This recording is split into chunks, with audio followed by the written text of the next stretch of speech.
Hey everyone, welcome back to DR Sports, and you can tell it's a very low tone from me today. We've got to talk about some breaking news, a day that I think, an announcement that I think we knew was coming in the next 12 months or whatever, and it is that Roger Federer has retired. He's retired from tennis at age 41. Fun enough, in what was it, a month or two after Serena Williams announced her retirement as well. Maybe even less than that, maybe a month. So yeah, tennis is losing. I was about to say icons, losing legends of the game, not just legends of the game, sporting legends. And this is another sad day for the sport, another sad day for tennis, another sad day for sport in general. Going to read out what he said in his kind of statement, in his open letter to everyone that announced his retirement. We're going to talk a little bit about him as well, kind of what's to come, because actually the retirement is going to come officially after the Laver Cup, which is next week. So we'll talk a little bit about that. And it's a shame because here I was on DR talking about Wimbledon, and we had a great 2 weeks here with Lee, AGT, Pippa as well. We had an absolute blast. I thought that tournament, while it kind of petered out towards the end, was amazing in a lot of ways, especially that Djokovic Kyrgios final. Very enjoyable. Loved doing the watch, and I thought I can't wait to be back to talk about tennis on this channel. And it's a shame that it's with this news that we're having to discuss it. But let's talk about Roger Federer, and first of all, talk about it in his words. Now, bear with me for a sec. This is a fairly lengthy statement and letter he's written. But rightly so, because he wants to get his message across, and no one deserves to more than him. So let's just go through it quite quickly. He says, "To my tennis family and beyond, of all the gifts that tennis has given me over the years, the greatest without a doubt has been the people I've met along the way. My friends, my competitors, and most of all the fans who give the sport its life. Today I want to share some news with all of you. As many of you know, the past 3 years have presented me with challenges in the form of injuries and surgeries. I've worked hard to return to full competitive form, but I also know my body's capacities and limits, and its message to me lately has been clear. I'm 41 years old. I've played more than 1,500 matches over 24 years. Tennis has treated me more generously than I ever would have dreamt, and now I must recognise when it is time to end my competitive career. The Laver Cup next week in London will be my final ATP event. I will play more tennis in the future, of course, but just not in Grand Slams or on the tour." He then goes on to say that this is a bittersweet decision. And basically talks about sort of what he's done over the last 20 years. He thanks his family and the support that his wife has given him, his kids. He talks about his wife being there when she was 8 months pregnant, supporting him throughout everything. And then there's a really lovely sort of end where he says, "When my love for tennis started, I was a ball kid in my hometown of Basel. I used to watch the players with a sense of wonder. They were like giants to me, and I began to dream. My dreams led me to work harder, and I started to believe in myself. Some success brought me confidence, and I was on my way to the most amazing journey that has led to this day. So I want to thank you all from the bottom of my heart, to everyone around the world who's helped make the dreams of a young Swiss ball kid come true. Finally, to the game of tennis, I love you and will never leave you, Roger Federer." So it's a very moving statement. It's a very emotional statement, and I think he's making it very, very clear, if not just to everyone who's reading that and to everyone who's taking in the news of his retirement, to himself as well, that his life, with tennis is not over. Yes, he won't be playing on the Grand Slams. Yes, he won't be playing on the tour, which is where he's given us all the memories that we've been able to enjoy. But he's got more to do in the game now. How that manifests itself, we're yet to see, and I'm very excited. I wonder whether there's a young player with an amazing future that he might feel he can coach, whether there's other things in the form of charity events here and there. The guy is still amazing, and I'm sure in the Laver Cup he will show that, because I think it's about consistency and wanting to compete. I think that's where it is. I'm sure he could go out there and still be making it to the third, fourth round of slams. This guy is ridiculously talented. But there was always a competitive nature that even as he reached 37, 38, 39 was always there. I remember the 2019 Wimbledon final against Novak Djokovic, and I was thinking, how is this guy still competing at this level and getting to not match points, championship points? And Djokovic doing what Djokovic does was able to win that, but he was still able to compete for the slams, because even at 39, 38, 39, he was unbelievable. And I bet he probably still is today. And we're going to see that in the Laver Cup. So let's just quickly talk about the Laver Cup before we go into everything else. around Roger Federer and his achievements and what's to come. So he did announce in that statement that the Laver Cup will be his final competition, his last on the ATP event. Now, I think this is very fitting for a couple of reasons. For those who kind of follow tennis quite, I don't want to say loosely, but you follow the slams, for example. You might not know of the Laver Cup. The Laver Cup happens every 2 years. It's a 3-day tournament, very similar to the Ryder Cup, actually. I think it probably took a lot of inspiration from the Ryder Cup in golf. The Laver Cup is Team Europe versus Team Rest of the World. It was thought up by Roger Federer and Rod Laver. The two have an amazing respect, I imagine friendship as well, and they created the Laver Cup in honour of Rod Laver, and Roger Federer had a big hand in making this event happen. Is going to be playing in it one last time to round off his career, and I think that's a very, very fitting end. I think we all hoped it'd be a Wimbledon or something like that, but actually, when I go into a little bit more detail around this tournament, I think it makes it very, very special. So the tournament is in London, again, where he had, I think, his greatest success, which was Wimbledon, obviously, in London, in southwest London. Yes, I was about to say West London, southwest London, where he won 8 Wimbledon titles. We'll go through some of his career achievements in a sec. But he will be playing. Let's have a little look at the tournament schedule in London next week, the 23rd of September to the 25th. Now, if you'd like us to actually do a little bit of coverage, do let us know in the comments section if you'd like us to sort of do a little bit of coverage, reactions to some of those days and the matches. Let us know in the comment section, because we're always up for covering anything tennis and certainly anything Roger Federer. But on day one, it will be 3 singles matches and a doubles match. They'll be played across basically from 1 p.m. and then there's a night session from 7 p.m. And then the same on the second day, on the Saturday, the 24th.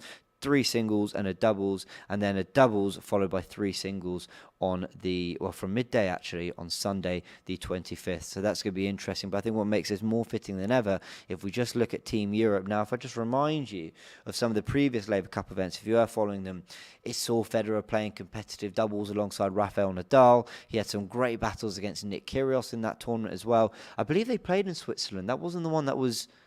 There was one that was called off or postponed for the pandemic. I think I might be wrong about that, but I'm pretty sure they played in Switzerland, Federer's hometown. They've also played out in the States, I believe. Do you know what? Let me just remind you. So they played in 2017. They played in 2018 as well. Yeah, and he was playing alongside Rafael Nadal. He's played doubles with Novak Djokovic. He's had battles against Kyrgios, as I mentioned. But let me just read you out Team Europe for 2022 in London next week. Novak Djokovic, Rafael Nadal, Stefanos Tsitsipas, Casper Ruud, Andy Murray, and Roger Federer. What a team that is going out to play across those 3 days. I think it's a real celebration of tennis. I think it's a real celebration of Roger Federer's career. But there is a real competitive edge as well to the Laver Cup. This is not a friendly. This is a serious thing. They take it very, very seriously. And I think Roger Federer is going to have an absolute blast in his final ATP event. And I'll absolutely be tuning in. So as I said, let us know in the comment section if you'd like us to be covering that in some capacity here on DR Sports, because I think it's going to be amazing. And what a way for Roger Federer to bow out in a competition that, as I mentioned, he had a big hand in putting together. There have been tributes from Rafael Nadal. Let's just have a look at what he said. He said, "Dear Roger, my friend and rival, I wish this day would never have come. It's a sad day for me personally and for sports around the world. It's been a pleasure, but also an honour and privilege to share all these years with you, living so many amazing moments on and off the court. We will have many more moments to share together in the future. There are still lots of things to do together. We know that. For now, I truly wish you all the happiness with your wife, Mirka, your kids and your family, and enjoy what's ahead of you. I'll see you in London." And he's added the Laver Cup there as well. Billie Jean King, legend of the game as well, has said, "Roger Federer is a champion's champion. He has the most complete game of his generation and captured the hearts of sports fans around the world with an amazing quickness on the court and a powerful tennis mind. He has had a historic career with memories that will live on and on. Congratulations, Roger Federer. We wish you the very best as your journey continues." So some lovely words there from absolute legends of the game. And let's see what you guys are saying. There's a poll going, is Federer the greatest of all time? He is for me, and 66% of you agree as well. Let's see what you guys are saying. Mikhail says, "A sad day for tennis." Crying emoji from Matthew. Akashwan says, "He's the GOAT." I agree. And listen, that greatest of all time debate will go on and on and on and on. I just think it's the way he made me feel watching him. And anyone who kind of watches what I do on YouTube, mainly at AFTV, here on DR Sports as well, knows that I'm an Arsenal fan, and Arsenal, from a sporting perspective, they're my heart. That's everything I kind of follow and love on a consistent basis. I indulge in Arsenal content all the time. But I think if there's one person who was ever able to get me to that level of excitement and tension and anxiety, it was Roger Federer. I would watch his Grand Slam games, loving every moment of it, but also tense because I wanted it for him. And he had that effect on people. He made people love the game. And for that reason alone, there will be a Federer-shaped hole, in tennis when he leaves. There's no doubt about that. But the fact that we get to see him one last time, I think we're very lucky, and I think it's a very appropriate way for him to bow out of the game. Naveen says, GOAT or not, he's the most respected and honourable players to ever grace the sports. He will forever be remembered. I agree, Naveen. Sahil says, I'm a Nadal guy, but I've watched the sport for long enough to appreciate that no one played tennis with more grace or dominance than Roger Federer. Exactly. I mean, there's such a mutual respect and love for him and what he's done in the game. And let's just remind ourselves of those achievements. 20 Grand Slams. He reached the 20 mark before anyone else. 6 Australian Open titles, 1 French Open, 5 US Open titles, and of course 8 Wimbledon titles, winning his 8th. I want to say, what year was it? 2018, wasn't it? He won his 8th in 2018. And he kind of strolled to it that year. That was only 5-6 months after winning the Australian Open title. He won that having I think he had back surgery or back problems, or he had a significant injury in the lead up to that Australian Open. And I'm getting it wrong, it's 2017. My bad. I think it was 2017 he won Wimbledon and that Australian. It was his 18th. That's what I'm thinking, 2018, because it was his 18th title when he won that Australian, and then his 8th when he won Wimbledon. And beating Nadal in the Australian Open final was very special as well. But yeah, then he wins the Australian 2018 as well to claim his 20th title. Incredible. How old was he when he was doing all that? 36, 37? Unbelievable. There'll never be another Roger Federer. Let's just go through some of his other achievements. 11 Grand Slam runner-up medals. Now, I know you don't really want to be celebrating runner-up medals, but the amount of times he got to finals, and I think you think of those match points against Novak Djokovic, for example, in 2019, but there were just so many moments where he was just there, just not quite, on the day, it just didn't quite go his way. We could be talking about more, we could maybe be talking about less, but I mean, actually, we wouldn't be talking about less. This guy could have achieved and so nearly achieved so much in the game, but it's only because of Rafael Nadal and Novak Djokovic coming in, and those three being the greatest of all time. The rivalry and the battles that they had were just unbelievable. And actually, some of my favourite moments, I think, it is that Australian Open final, I think, against Nadal.